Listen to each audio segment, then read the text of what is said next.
This is a story about loneliness and about two creatures who couldn't be more different, sitting across from each other in the ruins of everything they've destroyed.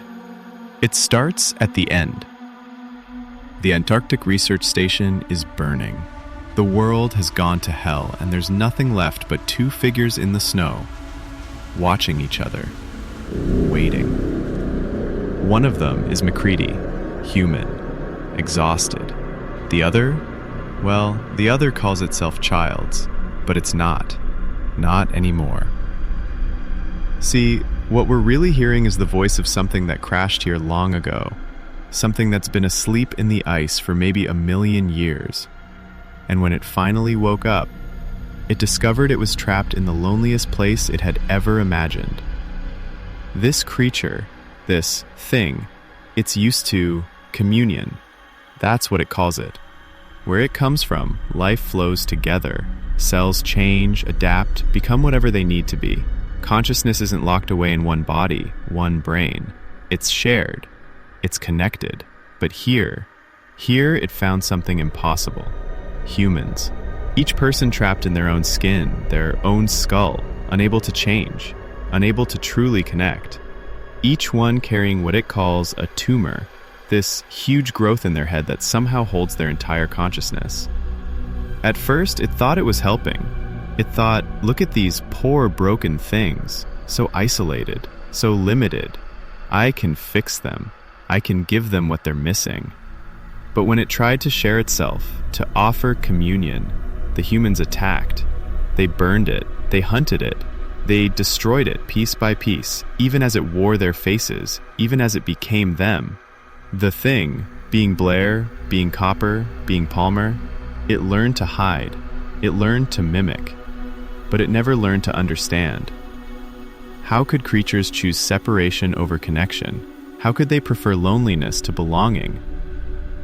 And then came McCready's test, the blood test. Something impossible, because blood isn't consciousness. Blood isn't soul. But somehow, when McCready heated that wire and touched it to the samples, the thing's blood reacted. It pulled away. It revealed itself. And that's when it finally understood. In its world, everything can change. Everything adapts. But here was the one place in all the universe where life was frozen, where every creature was locked into one shape, one form, one brief and desperate existence. They couldn't change because they had never been able to change. The humans weren't refusing communion. They literally couldn't conceive of it. So now it sits there, wearing Childs' face, looking at McCready across the wreckage. Both of them probably dying. Both of them alone.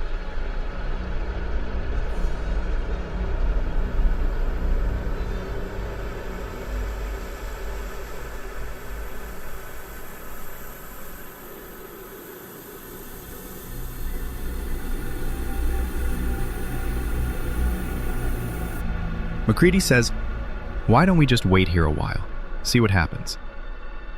And the thing, it makes a decision. It can't leave them like this. It can't abandon them to their terrible isolation. It says to itself, I will save them from the inside, or their unimaginable loneliness will never end. But then comes the last line, the one that changes everything. These poor savage things will never embrace salvation. I will have to rape it into them. And you realize the thing still doesn't understand.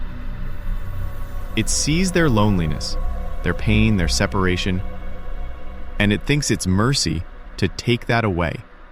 It thinks it's love to force connection on creatures who can't consent to it.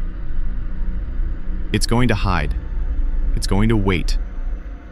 And when the next expedition comes, when the next group of humans arrives, it's going to save them, whether they want to be saved or not.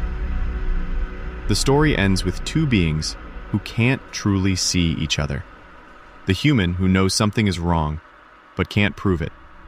And the alien who thinks it's offering a gift, but is really planning the gentlest possible apocalypse. Both of them alone, both of them afraid, both of them certain they're right.